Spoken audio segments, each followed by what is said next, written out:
ನಮಸ್ಕಾರ ಸ್ನೇಹಿತರೆ, ಎಲ್ಲರಿಗೂ ಈ ವಿಶೇಷ ವಿಶ್ಲೇಷಣೆಗೆ ಸ್ವಾಗತ. ಸ್ವಂತ ಬಿಸ್ನೆಸ್ ಶುರು ಮಾಡಬೇಕು ಅನ್ನೋ ಕನಸು ತುಂಬಾ ಜನರಿಗಿರುತ್ತೆ. ಹಾಗಾದ್ರೆ ಒಂದು ಚಿಕ್ಕ ಪಾದರಕ್ಷೆ ಅಂಗಡಿಯನ್ನು ಯಶಸ್ವಿಯಾಗಿ ಹೇಗೆ ಶುರು ಮಾಡಬಹುದು ಅಂತ ಸ್ಟೆಪ್ ಬೈ ಸ್ಟೆಪ್ ಆಗಿ ನೋಡೋಣ ಬನ್ನಿ. ನೋಡಿ, ಈ ಮಾತನ್ನ ಹೇಳಿದವರು 10 ವರ್ಷ ಅನುಭವ ಇರೋ ಅಂಗಡಿ ಮಾಲೀಕರು. ಈ ಒಂದೇ ಒಂದು ವಾಕ್ಯ ಈ ಬಿಸ್ನೆಸ್ ಬಗ್ಗೆ ಒಂದು ದೊಡ್ಡ ಧೈರ್ಯ ಕೊಡುತ್ತೆ. ಅಂದ್ರೆ ಇದು ಬರೀ ಹಣ ಮಾಡೋ ದಾರಿ ಅಷ್ಟೇ ಅಲ್ಲ, ಬದಲಿಗೆ ಕಡಿಮೆ ಟೆನ್ಷನ್ನಲ್ಲಿ ನೆಮ್ಮದಿಯಾಗಿ ಮಾಡಬಹುದಾದ ಒಂದು ಕೆಲ್ಸ ಅಂತಾನೂ ಹೇಳ್ಬೋದು. ಹೌದು, ಇದು ಈ ಬಿಸ್ನೆಸ್ನ ಅತಿ ದೊಡ್ಡ ಪ್ಲಸ್ ಪಾಯಿಂಟ್.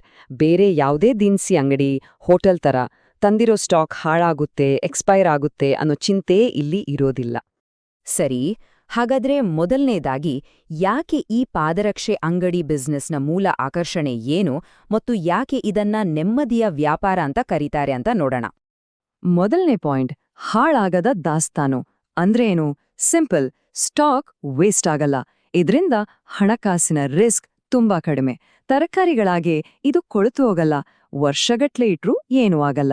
ಇದರಿಂದ ಟೆನ್ಷನ್ ಕೂಡ ಕಡಿಮೆ. ಜೊತೆಗೆ ಹಬ್ಬಗಳು, ಮದುವೆ ಸೀಸನ್ ಮತ್ತೆ ಶಾಲೆ ಶುರುವಾಗೋ ಟೈಮ್ನಲ್ಲಿ ವ್ಯಾಪಾರ ಅಂತೂ ಜೋರಾಗೇ ಇರುತ್ತೆ. ಓಕೆ, ಬಿಸ್ನೆಸ್ನ ಒಳ್ಳೆ ಕಡೆ ನೋಡಿದ್ವಿ. ಈಗ ಅದಕ್ಕೆ ಬೇಕಾದ ಅಡಿಪಾಯ ಅಂದ್ರೆ ಫೌಂಡೇಶನ್ ಹೇಗೆ ಹಾಕೋದು ಅಂತ ನೋಡೋಣ ಬನ್ನಿ. ಅಂಗಡಿ ತೆರೆಯೋಕ್ಕೂ ಮುಂಚೆ ಏನೆಲ್ಲ ಸಿದ್ಧತೆ ಮಾಡ್ಕೋಬೇಕು?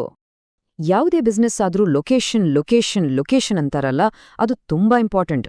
ಚಪ್ಪಲಿ ಅಂಗಡಿಗೆ ನೆಲಮಹಡಿಯಲ್ಲಿ ಅಂದ್ರೆ ಗ್ರೌಂಡ್ ಫ್ಲೋರಲ್ಲಿದ್ರೆ ಬೆಸ್ಟ್, ಯಾಕಂದ್ರೆ ಜನರಿಗೆ ಸುಲಭವಾಗಿ ಕಾಣಿಸುತ್ತೆ ಮತ್ತು ಒಳಗ್ ಬರೋಕೂ ಈಸಿ ಆಗುತ್ತೆ. ಅದರಲ್ಲೂ ಬಸ್ ಸ್ಟ್ಯಾಂಡ್ ಅಥವಾ ಜನ ಓಡಾಡೋ ಜಂಕ್ಷನ್ ಹತ್ರ ಇದ್ರೆ ಕಸ್ಟಮರ್ಸ್ ತಾವಾಗಿ ಬರ್ತಾರೆ. ಓಕೆ, ಜಾಗ ಸಿಕ್ತು. ಈಗ ಕಾನೂನುಬದ್ಧವಾಗಿ ಏನೆಲ್ಲ ಮಾಡಬೇಕು? ಈ ಪೇಪರ್ ವರ್ಕ್ಗಳು ತುಂಬಾ ಮುಖ್ಯ. ವ್ಯಾಪಾರಕ್ಕೆ ಒಂದು ಹೆಸರು ರಿಜಿಸ್ಟರ್ ಮಾಡಿಸೋದು, GST ನಂಬರ್, ಟ್ರೇಡ್ ಲೈಸೆನ್ಸ್ ಇವೆಲ್ಲ ಇದ್ರೆ ಬಿಸ್ನೆಸ್ ಸ್ಮೂತಾಗಿ ನಡೀತೆ. ಅಷ್ಟೇ ಅಲ್ಲ, ಮುಂದೆ ಸರ್ಕಾರದಿಂದ ಸಬ್ಸಿಡಿ ಅಥವಾ ಲೋನ್ ತರಹದ ಅನುಕೂಲಗಳನ್ನು ಪಡ್ಕೋಬಹುದು. ಸರಿ, ಜಾಗ ಆಯ್ತು, ಲೈಸೆನ್ಸ್ ಆಯ್ತು. ಈಗ ಅತೀ ಮುಖ್ಯವಾದ ವಿಷಯ, ದುಡ್ಡು. ಇನ್ವೆಸ್ಟ್ಮೆಂಟ್ ಎಷ್ಟು ಬೇಕು, ಎದಕ್ಕೆಲ್ಲ ಖರ್ಚಾಗುತ್ತೆ ಅಂತ ಒಂದೊಂದಾಗಿ ನೋಡೋಣ. ಒಂದು ದೊಡ್ಡ ಪ್ಲಸ್ ಪಾಯಿಂಟ್ ಅಂದ್ರೆ ಶುರು ಮಾಡೋಕೆ ದೊಡ್ಡ ಜಾಗನೇ ಬೇಕಂತೇನಿಲ್ಲ. ಒಂದು 10x10 ಅಡಿ ಅಳತೆಯ ರೂಮ್ ಅಂದ್ರೆ ಸುಮಾರು 100 ಸ್ಕ್ವೇರ್ ಫೀಟ್ ಜಾಗ ಇದ್ರೆ ಸಾಕು. ಇದ್ರಲ್ಲೇ ಸ್ಟಾಕ್ ಡಿಸ್ಪ್ಲೇ ಮಾಡೋಕೆ, ಕಸ್ಟಮರ್ಸ್ ಓಡಾಡೋಕೆ ಜಾಗ ಸಾಕಾಗತ್ತೆ. ಸರಿ, 100 ಸ್ಕ್ವೇರ್ ಫೀಟ್ ಜಾಗಕ್ಕೆ ಸ್ಟಾಕ್ ತುಂಬಿಸ್ಬೇಕಲ್ಲ, ಅದಕ್ಕೆ ಎಷ್ಟು ಬೇಕಾಗ್ಬೋದು? ಎಲ್ಲ ವೆರೈಟಿ, ಎಲ್ಲ ಸೈಜ್ನ ಚಪ್ಪಲಿ, ಶೂಗಳನ್ನ ತಂದು ಅಂಗಡಿ ತುಂಬಿಸೋಕೆ ಕನಿಷ್ಠ ಅಂದ್ರೂ 5 ಲಕ್ಷ ರೂಪಾಯಿ ಸ್ಟಾಕ್ಗೆ ಅಂತ ಬೇಕಾಗತ್ತೆ. ಬರೀ ಸ್ಟಾಕ್ ತುಂಬಿಸಿದ್ರೆ ಸಾಲ್ದು, ಅಂಗಡಿನೂ ನೋಡಕ್ಕೆ ಚೆನ್ನಾಗಿರ್ಬೇಕಲ್ಲ. ಅದಕ್ಕೆ ಬೇಕಾದ ರ್ಯಾಕ್ಗಳು, ಲೈಟಿಂಗ್, ಗ್ಲಾಸ್ ಡೋರ್ ಮತ್ತೆ ಮುಖ್ಯವಾಗಿ ಹೊರಗಡೆ ಜನರನ್ನ ಸೆಳೆಯೋ ಒಂದು ಸೈನ್ ಬೋರ್ಡ್, ಇದೆಲ್ಲದಕ್ಕೂ ಸೇರಿ 1 ಲಕ್ಷ ರೂಪಾಯಿ ಬೇಕಾಗಬಹುದು. ಹಾಗಾದ್ರೆ ಒಟ್ಟಾರೆಯಾಗಿ ಲೆಕ್ಕ ಹಾಕಿದ್ರೆ ಅಂಗಡಿಯ ಅಡ್ವಾನ್ಸ್ ಹಣವನ್ನ ಬಿಟ್ಟು ಸ್ಟಾಕ್ ಮತ್ತೆ ಇಂಟೀರಿಯರ್ಗೆ ಸೇರಿ ಸುಮಾರು 6 ಲಕ್ಷ ರೂಪಾಯಿ ಬಂಡವಾಳ ಬೇಕಾಗತ್ತೆ. ಈಗ ಪ್ರಾಫಿಟ್ ಬಗ್ಗೆ ಮಾತಾಡೋಣ. ನೋಡಿ, ಬ್ರ್ಯಾಂಡೆಡ್ ಐಟಮ್ಸ್ ಮಾರಿದ್ರೆ ಒಂದು 30-50% ಲಾಭ ಸಿಗಬಹುದು. ಆದ್ರೆ ಅಸಲಿ ಆಟ ಇರೋದೇ ನಾನ್ ಬ್ರ್ಯಾಂಡೆಡ್ ಅಥವಾ ಲೋಕಲ್ ಐಟಮ್ಸ್ನಲ್ಲಿ. ಇದರಲ್ಲಿ ಸುಮಾರು 70% ವರೆಗೂ ಲಾಭ ಗಳಿಸೋ ಅವಕಾಶ ಇರುತ್ತೆ. ಓಕೆ, ದುಡ್ಡು, ಜಾಗ ಎಲ್ಲ ಆಯ್ತು. ಈಗ ಅಂಗಡಿಯ ಪ್ರಾಣ ಅಂತಾನೆ ಹೇಳ್ಬೋದು, ಅಂದ್ರೆ ಸ್ಟಾಕ್. ಅದನ್ ಹೇಗ್ ತುಂಬಿಸೋದು, ಯಾವ ತರಹದ ವಸ್ತುಗಳನ್ನ ಖರೀದಿಸ್ಬೇಕು ನೋಡೋಣ ಬನ್ನಿ. ನೋಡಿ, ಹೋಲ್ಸೇಲ್ ಮಾರ್ಕೆಟ್ಗೆ ಹೋದಾಗ ಒಂದು ಜೋಡಿ ಚಪ್ಪಲಿ ಕೊಡಿ ಅಂದ್ರೆ ಕೊಡಲ್ಲ. ಅಲ್ಲಿ ಸೆಟ್ ಲೆಕ್ಕದಲ್ಲಿ ವ್ಯಾಪಾರ ಆಗೋದು. ಸೆಟ್ ಅಂದ್ರೆ ಒಂದೇ ಡಿಸೈನ್ನಲ್ಲಿರೋ ಎಲ್ಲ ಸೈಜ್ಗಳು, ಅಂದ್ರೆ 6, 7, 8ರಿಂದ 11 ಸೈಜ್ವರೆಗೂ ಒಂದೊಂದು ಪೀಸ್ ಇರೋ ಒಂದು ಬಂಡಲ್. ಒಂದು ಡಿಸೈನ್ ಇಷ್ಟ ಆದ್ರೆ ಆ ಇಡೀ ಸೆಟ್ ಅನ್ನೇ ತಗೋಬೇಕು. ಅಂಗಡಿಯನ್ನು ಒಂದು ಮಿನಿ ಸೂಪರ್ ಮಾರ್ಕೆಟ್ ತರಹ ಮಾಡ್ಬೇಕು. ಬರೀ ಚಪ್ಪಲಿ ಅಷ್ಟೇ ಅಲ್ಲ, ಗಂಡಸರಿಗೆ, ಹೆಂಗಸರಿಗೆ, ಮಕ್ಕಳಿಗೆ, ಹೀಗೆ ಇಡೀ ಫ್ಯಾಮಿಲಿಗೆ ಬೇಕಾದ ಫುಟ್ವೇರ್ಗಳನ್ನ ಇಡಬೇಕು.